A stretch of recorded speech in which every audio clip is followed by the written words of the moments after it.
Bom dia, pessoal. Como vão? Espero que todos estejam bem. Essa aula de hoje vai ser uma continuação da aula sobre arquitetura de terra que a Bia Maciel começou com a gente, né? A Bia Maciel falou sobre adobe, superadobe e hiperadobe, e hoje a nossa aula vai ser sobre taipa de mão e taipa de pilão, que são duas técnicas também de construção com arquitetura de terra, né? E também dando a continuidade à palestra que nosso querido Raimundo Rodrigues deu para a gente no sábado passado. Então, nessa aula, a gente vai falar sobre uma introdução, sobre o conceito, falando sobre taipa de mão, a origem, como é feita a fundação, a estrutura, o barreamento, e depois vamos desenvolver sobre a taipa de pilão. Então, pessoal, alguns condicionantes fazem com que a arquitetura de terra tenha assumido uma importância maior nos nossos dias, tá? Por quê?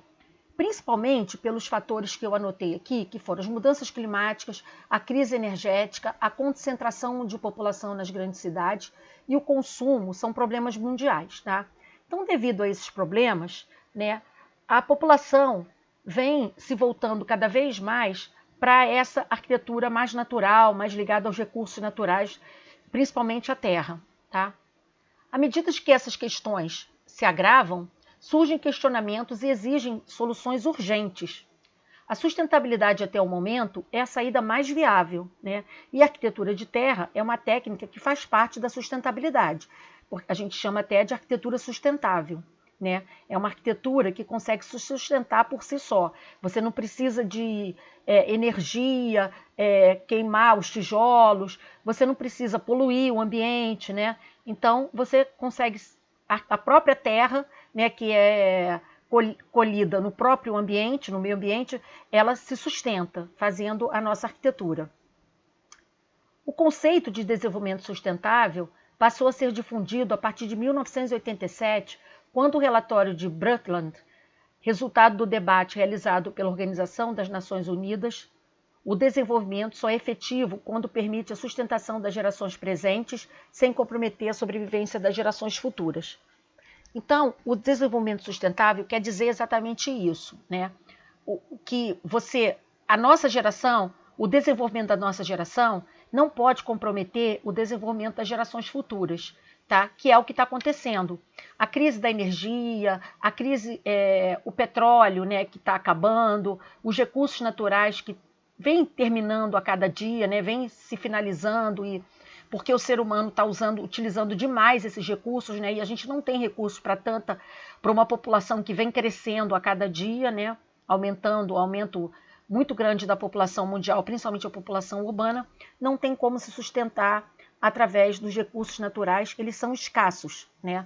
Então, a ONU começou essa discussão, né, em 1987, sobre o desenvolvimento sustentável, né? E a arquitetura de terra, ela faz parte desse desenvolvimento sustentável justamente porque ela não compromete o meio ambiente.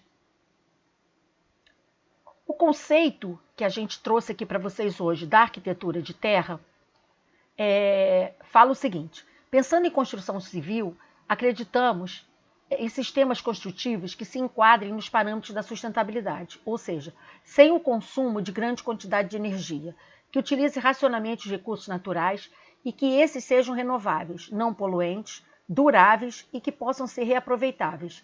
E, acima de tudo, que estejam presentes no local da obra, adaptados ao território onde haverá construção. Então, o que a gente está querendo dizer? Que a construção é um dos setores que mais consome energia, tá, no planeta. Então, a gente tem que pensar, a gente que atua com arquitetos, engenheiros, a gente que atua com construção, a gente tem que pensar cada vez mais nesses parâmetros de sustentabilidade, que é você construir com menos energia, né? Você utilizar os recursos naturais de forma racional, né? E usar recursos que sejam renováveis. O petróleo não é renovável, né? Então, a grande parte da energia que a gente consome vem do petróleo. E ele não é uma matéria-prima renovável, né? Então, a gente deve utilizar nas nossas construções, nas nossas obras, recursos que sejam renováveis, como a terra, né? A terra a gente pode utilizar que ela não vai acabar, né? E que sejam reaproveitáveis, né? Então, você pode fazer uma casa de terra, quando essa casa for, por algum motivo, demolida, destruída, você pode voltar a usar aquela terra para fazer uma outra casa, né? Então, os recursos eles têm que ser reaproveitáveis, tá? Tem que ser reutilizáveis e, de preferência, que estejam presentes no local da obra. A própria terra, como vocês já devem ter ouvido falar com a Bia Maciel e com o Raimundo, nem sempre é que a terra que existe no local da obra, nem sempre é a melhor terra para construção. Então também não adianta a gente querer construir com terra, se a terra que existe no local que a gente vai construir não é uma terra boa para construção. Então essa terra que a gente vai utilizar para construir, ela passa por uma série de ensaios químicos para que ela seja aprovada ou não para construção, tá? Então a gente tem que antes ver se aquela terra é possível de ser aproveitada ou não, porque se não for, o que você vai gastar de gasolina para trazer a terra de um lugar distante para construir não vai valer a pena, tá? Então, só é interessante usar o material se ele está presente no local. Por exemplo, o bambu também, que o Marcos vai falar sobre o bambu, né? Que a gente vai ter a palestra também esse sábado. A mesma coisa, se não tiver bambu, se não existir bambu no nosso local de construção, não adianta eu gastar uma fortuna trazendo bambu para o local da minha construção só porque eu quero construir com bambu, né? Então, o material que eu for usar, a matéria-prima, ela tem que estar presente no local da obra e ser adaptada ao território onde haverá construção. A construção sustentável deve ser analisada como um processo holístico, ou seja, como um processo global, que leva à harmonia entre os ambientes naturais e construídos, assegurando a criação de assentamentos que afirme a dignidade humana e a equidade econômica. Com isso, a maneira de edificar passa a incorporar fatores antes considerados irrelevantes, como os aspectos sociais ou os ambientais. Então, assim, na arquitetura, principalmente na arquitetura moderna, nunca foi considerado os aspectos ambientais, né? Então, usava-se o vidro, o ferro, tudo com muita quantidade. Não se pensava no meio ambiente, nos recursos ambientais, né? Já na arquitetura colonial, quando os portugueses chegaram ao Brasil, eles já usavam a arquitetura de terra, ou seja, eles já pensavam no clima tropical, porque a arquitetura de terra a gente vai ver que é uma arquitetura que ela produz um clima agradável. Quando você entra dentro da casa, você tem um clima mais agradável, né? Ele está mais fresco, o clima é mais fresco dentro da casa do que fora. Então, ele é muito adaptável ao nosso clima, a arquitetura aqui do Brasil, né? A arquitetura de terra. Por exemplo, eu vou dar um exemplo para vocês. Uma vez eu fui num lugar que em Visconde de Mauá, e que tinha muita construção com bambu, né? Os bambus um do lado do outro. Mas era um lugar que fazia muito frio, sabe? Então ali, aquela construção ela não estava adaptada, porque entre os bambus passava muito vento, muito frio, e aquilo ali não tinha terra, tá? Era só o bambu um coladinho no outro. Então aquela construção com bambu, ela podia ser linda, maravilhosa, mas ela não estava adaptada àquele contexto, àquele território. Então a gente tem que estar sempre pensando também se a arquitetura que eu estou utilizando só porque eu quero utilizar, porque eu acho que é bonitinho, ou porque realmente vai estar adaptado àquele território que eu estou construindo, né? Então, tudo tem que ser questionado, porque não adianta a gente querer ser sustentável e estar fazendo produzindo um outro tipo de coisa que vai complicar, né, para eu conseguir o material, ou para que esse material se adapte ao meu território, ao clima, né, que são os aspectos ambientais, e também aspectos sociais, econômicos também, né, se vale a pena construir com terra naquele contexto.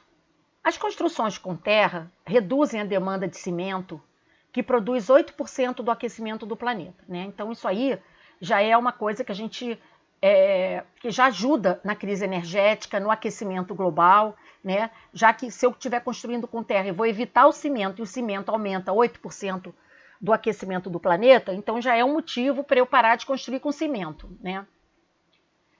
Assim como minimiza o transporte, 80% do aquecimento da atmosfera se origina do petróleo. Então, o cimento e o petróleo são os grandes geradores do aquecimento da atmosfera, né? E o que a gente mais faz, as nossas construções exigem transporte, né, de materiais, né, e inclusive alguns materiais dos Estados Unidos e da Europa, né? Então, aqui no Brasil, a gente tem dificuldade de aceitar os nossos materiais originais, os nossos recursos, né?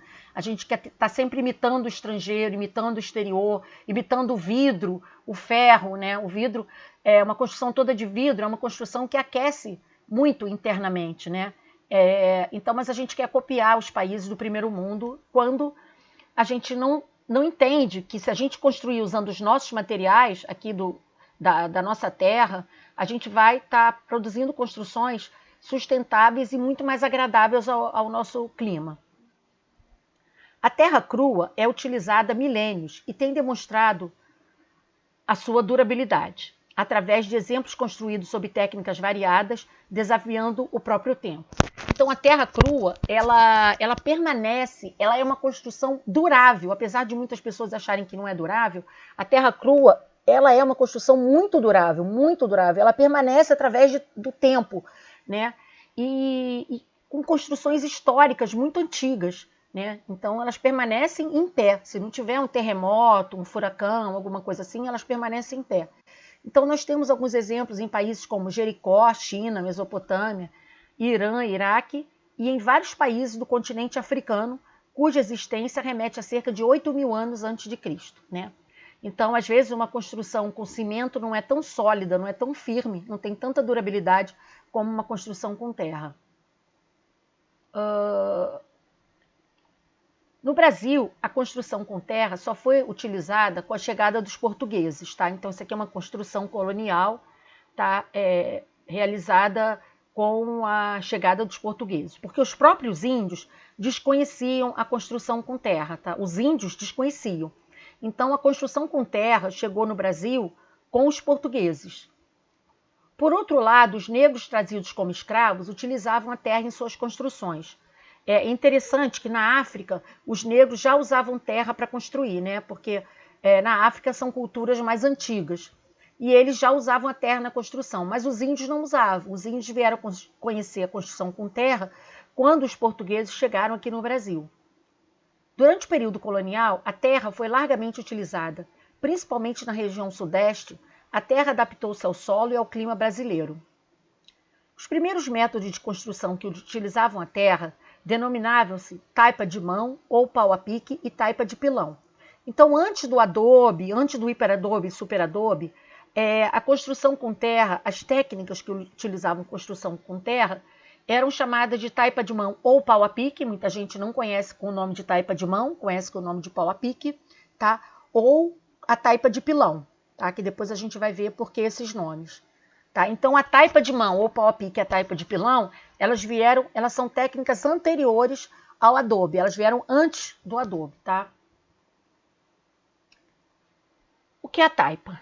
A taipa, aqui a gente tem um moço construindo com pau a pique ou taipa de mão, tá? A taipa é um método construtivo vernacular que consiste no uso do barro e da madeira para criar moradias. Existem dois tipos de taipa, a taipa de mão e a taipa de pilão.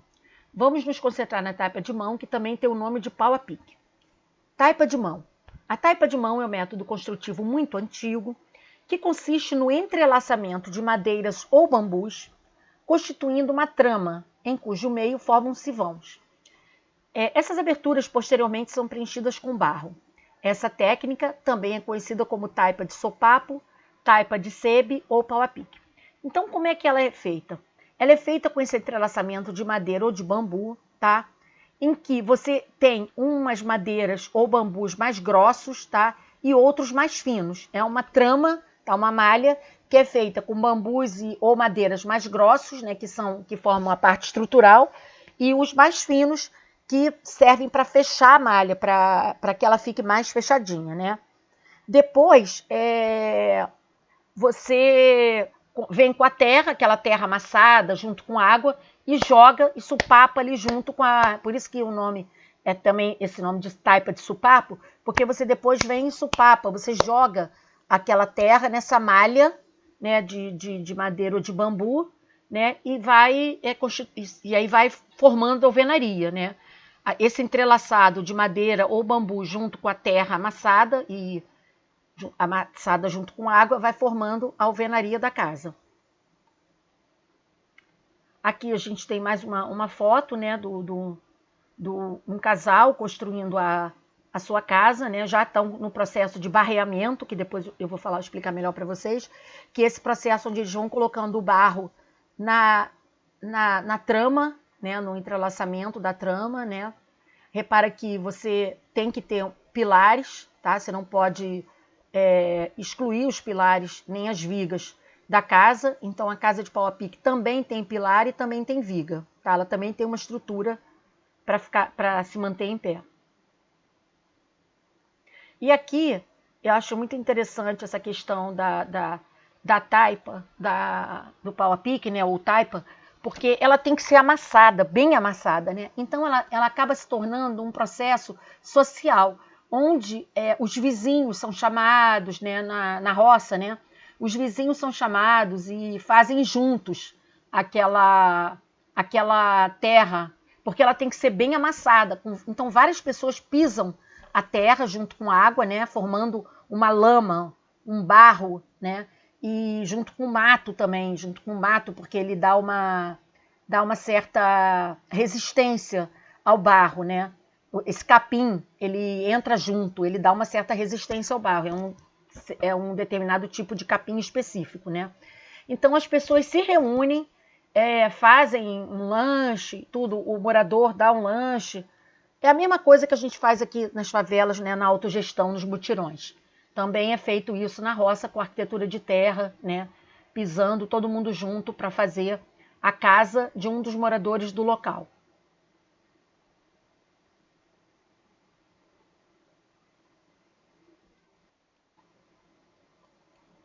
E peraí, gente, desculpa. Bom, um pouco sobre a taipa de pilão. O nome taipa de pilão deriva do fato de se utilizar um pilão para socar a terra dentro de uma forma de madeira que se chama taipau. Então aqui, tem aqui do lado, como fazer uma parede de taipa de pilão. Essa forma de madeira que fica aqui em volta, ela se chama taipau, tá? Por isso que tem esse nome de taipa. E aqui, nessa madeira, é colocado terra, tá? Só que você vai colocando diversos tipos de terra, não pode ser a mesma terra o tempo todo, né? Então, você vai colocando com terra com diversas densidades. Então, são feitos diversos estudos em laboratórios, né? Para você ir colocando diversos tipos de terra. Você não vai colocar sempre a mesma terra. Então, você está vendo aqui, ó, que cada camada ela tem uma corzinha um pouco diferente da outra, tem uma tonalidade um pouco diferente da outra, né?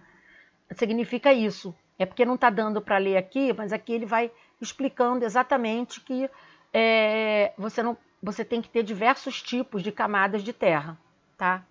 A taipa de pilão é um método construtivo que consiste em comprimir a terra em formas de madeira, chamadas taipais, e dispor o barro compactado em camadas de 15 centímetros de altura. Cada pedaço desse aqui tem 15 centímetros de altura. Então, você vai botando cada camada de terra diferente. Então, você vai pegando num lugar, você pega no outro, você aprofunda um pouco o solo, cava um pouco o solo para pegar terra mais profunda. Então, são vários tipos de terra, né? Com várias densidades, com várias formas. Desculpa.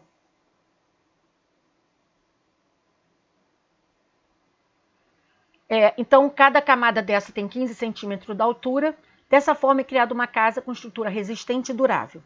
Na figura ao lado, pode ser observada que sucessivas camadas de terra são adicionadas dentro de uma forma que no final é retirada. Então, no final, essa forma é retirada e fica a parede pronta. Detalhando o método da taipa de pilão. O passo a passo. Primeiro, a gente define a altura e a espessura da parede. Então, primeiro, a gente vai definir a altura que a parede vai ter e a espessura que ela vai ter, ok? Alguns autores dizem que a proporção ideal é utilizar para cada 1 metro de altura 10 centímetros de espessura. Ou seja, uma parede de 3 metros de altura, por exemplo, ela deve ter no mínimo 30 centímetros. Então, repara que é uma parede das nossas casas, por exemplo, que tem um pé direito de 3 metros, ela não vai ter 30 centímetros de espessura, né? Vai ter 15. que é o que a gente usa atualmente, né? Uma parede de 30 centímetros, ela serve para isolar o calor, né? Então, quanto mais espessa a parede, como era na arquitetura colonial, que a gente tinha paredes mais espessas, quanto mais grossa a parede, mais você vai estar protegido dentro da sua casa contra o calor, ok? Depois começa a fundação. Para afastar a parede da umidade, a fundação ela pode ser de pedra ou de concreto. A opção normalmente utilizada são as sapatas corridas, que permitem uma distribuição de cargas uniformes no solo e dificultam a capilaridade. Então, a fundação ela pode ser de pedra ou concreto, tá? Porque você não pode pegar a parede e colocar diretamente no solo.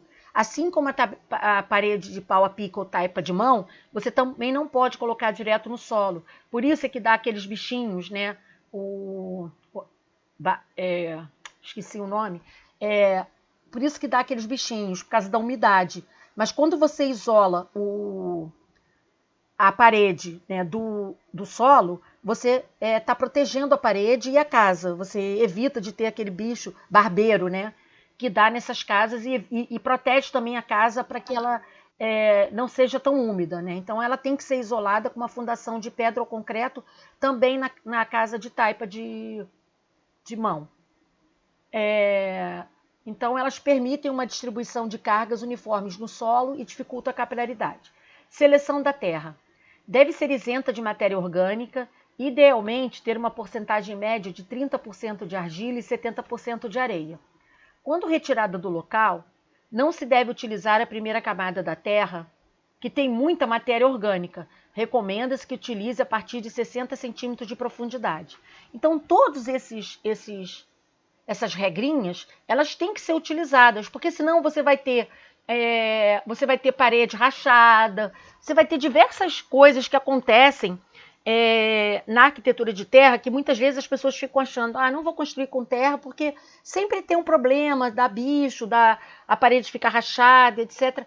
Não é isso, é porque a pessoa não soube fazer, tá? Então, até a arquitetura de pau a pique, também é a mesma coisa, você tem que cavar 60 centímetros de profundidade, porque não é bom você utilizar a terra com matéria orgânica. Então você tem que cavar os 60 centímetros de profundidade para você pegar a terra sem matéria orgânica, que é melhor de ser utilizada. A montagem das formas, utiliza-se chapas de compensado, preferencialmente do tipo naval resinado. A compactação, a cada 10 ou 15 centímetros de altura, o solo deve ser apioloado, ou seja, pega um pilão, né, e vai socando a terra dentro daquelas formas. Quando o solo estiver próximo ao nível máximo das formas, estas são desmontadas e reposicionadas. As formas podem ser reutilizadas diversas vezes. Então aqui eu coloquei um desenho maior daquele para a gente conseguir ler aqui embaixo, né? Se constrói a forma e uma camada de terra úmida é preenchida. A camada de terra é compactada. Mais uma camada de terra é adicionada, sucessivas camadas de terra são adicionadas e compactadas. Isso aqui é um compactador de solo, essa técnica é uma técnica mais moderna, né? Porque antigamente se usava um próprio pilão mesmo para várias pessoas apiloando com o pilão, né? Aqui é uma técnica mais moderna onde você já usa um aparelho chamado compactador de solo. Depois da terra compactada, a forma é retirada, deixando a parede de terra aparente, né? E essa aqui cinza é a fundação. Aqui a gente tem pessoas com um pilão, apiloando a terra, né? Socando e compactando a terra. A técnica que sempre foi usada antigamente, a técnica vernacular é essa, né? Que se usava antigamente. Essa aqui é uma técnica mais moderna. Então aqui a gente vê pessoas na roça, né? Improvisaram um pilão, né, com uma caixa de lata cheia de concreto e um pau para poder compactar a terra. E aqui a mesma coisa, a gente tem também a taipa de pilão, né, onde a gente tem a fundação, a primeira fiada, né, a forma. Nesse aqui, a forma vai sendo levantada. À medida que você vai colocando a terra e compactando ela, a forma vai sendo levantada. Tá? Então, ela começa daqui, né? Primeiro você tem uma base de concreto, aí você apilou a terra, compacta a terra aqui, e aí depois que você compactou ela, você pega essas formas horizontais e vai subindo ela. Ou seja, tem uns parafusos aqui em que você vai trocando essas formas de lugar. Então você vai subindo com ela e os paus, né? Essas colunas aqui, esses paus, eles ficam no tamanho que você quer deixar a parede. Então, se você quiser deixar 3 metros de parede, essa forma vertical aqui, essa estrutura vertical, ela vai ter 3 metros e você vai subindo com essas formas horizontais. Aqui pessoas ainda apiloando a terra, vocês verem que a forma de madeira, né? Aquele processo mais rústico. E aqui, né, voltando aqui a taipa de mão, que é o pau a pique, né? Uma criança ajudando, é uma técnica muito fácil, que até a criança pode ajudar. E a gente repara aqui, ó, que eles isolaram bem a casa da terra, né? Porque a pessoa, no caso, sabe que se ele juntar a casa na terra, ele vai ter problema de umidade, de bicho, vai rachar a terra, entendeu? Vai rachar a parede, tudo. Então ele deixou bem separado aqui da terra, né? Desculpa, voltando. Não sabemos ao certo quando a taipa começou a ser utilizada, porém ela é empregada desde os tempos remotos do Oriente, tendo a sua origem herdada dos romanos. Na África, sua utilização data de muito antes da colonização europeia. Com o passar dos anos e a inclusão de novos materiais e métodos construtivos, a taipa evoluiu. As madeiras deixaram de ser fixadas no solo como antes, pelo fato de apodrecerem rapidamente, né? Aquilo que a gente está falando. Essas madeirinhas, elas deixaram de ser fixadas no solo diretamente, né? Então, porque elas apodreciam. Isso aqui tudo apodrecia e rachava a terra. E suas amarrações passaram a ser feitas com outros materiais, como, por exemplo, a fibra vegetal e o arame.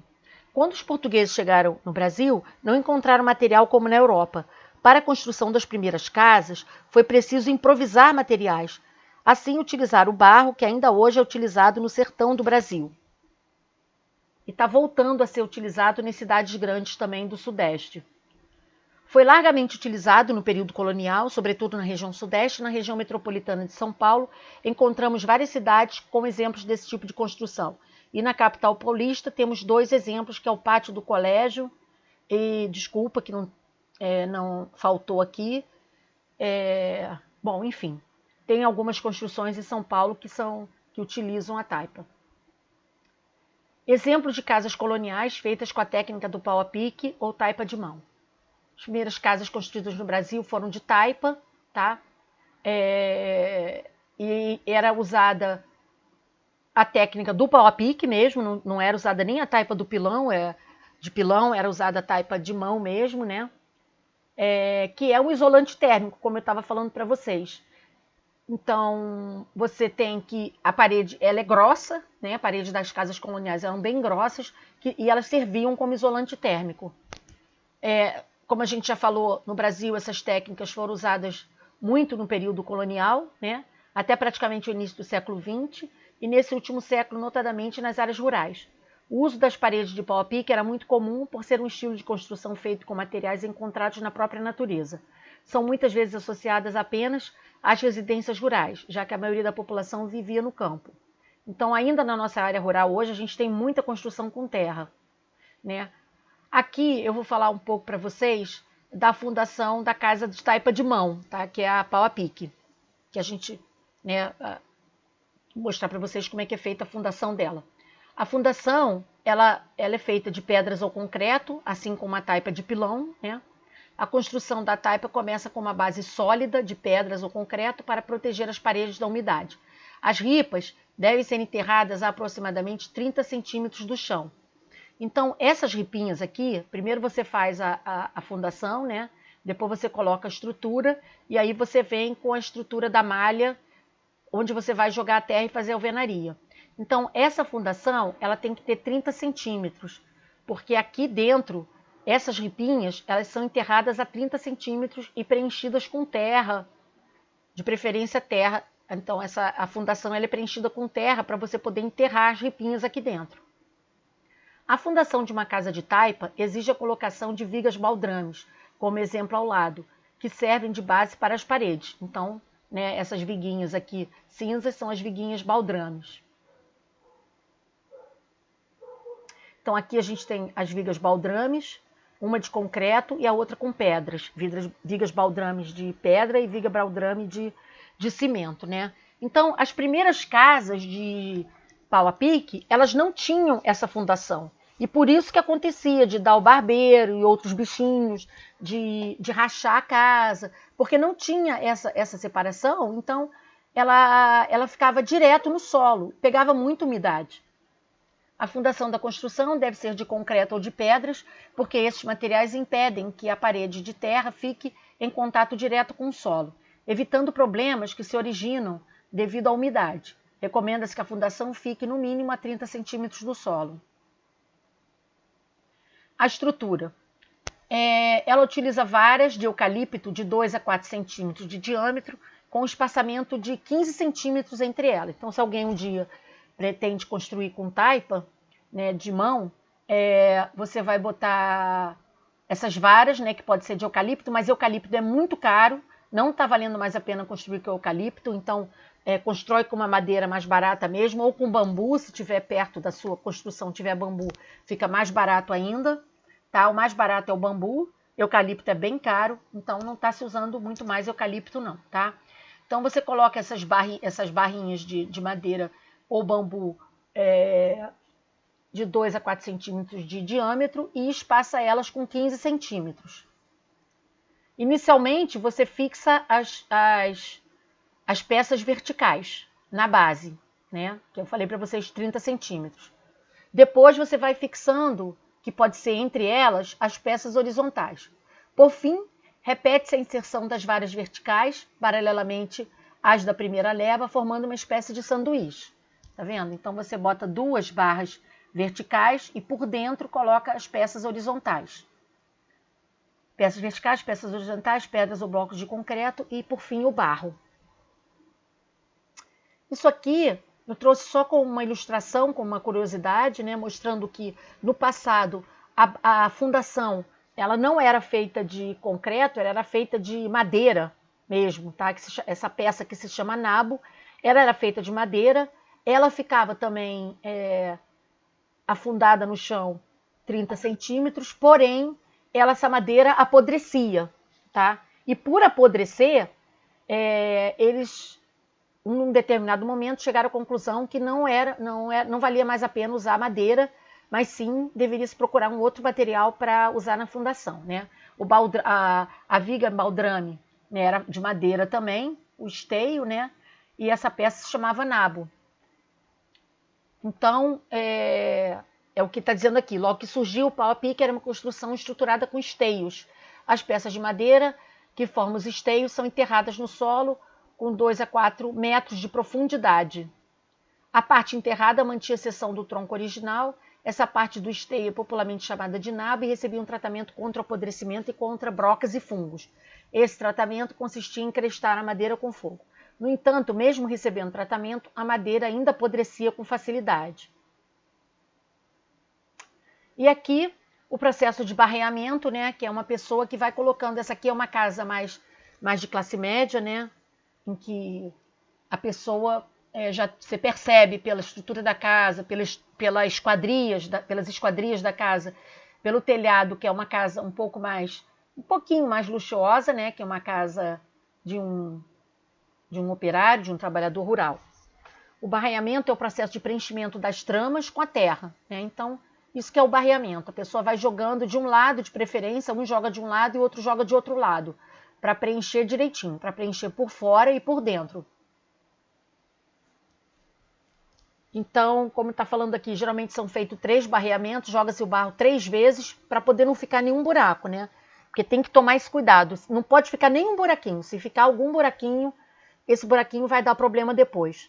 Então, ela não pode ter nenhuma abertura sem preenchimento, porque se ela tiver alguma abertura, ela vai sofrer, ela pode ficar vulnerável, né, ao ataque de insetos, ou até mesmo danos na vedação após a secagem do barro. Então, é um tipo de construção que tem que ter muito cuidado. É fácil, não é difícil de executar, mas também você não pode executar de qualquer jeito, né? Assim como nenhuma construção você pode executar de qualquer jeito. Você tem que ter técnicas e métodos de construção e respeitar essas regras, esses métodos. Sobre os acabamentos, a casa de taipa pode receber pintura ou não.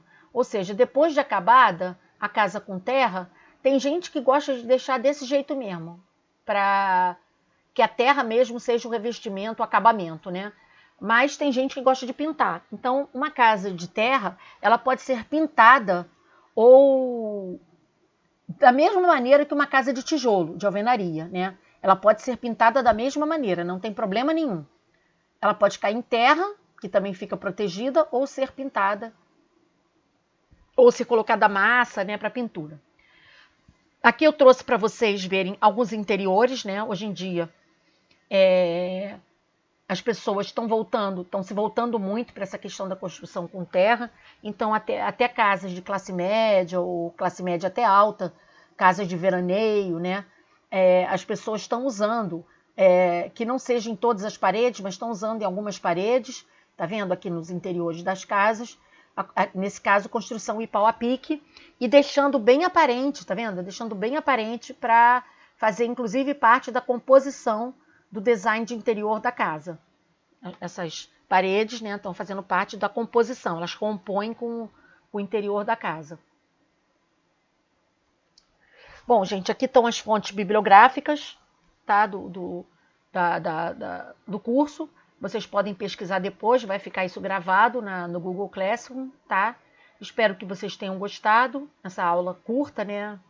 Não foi uma aula muito longa, nem muito detalhada, mas eu acredito que, junto com os outros professores, o Raimundo e a Bia Maciel, essa aula possa compor e complementar um pouco o que eles falaram, ok? Um grande abraço para todo mundo e até a próxima.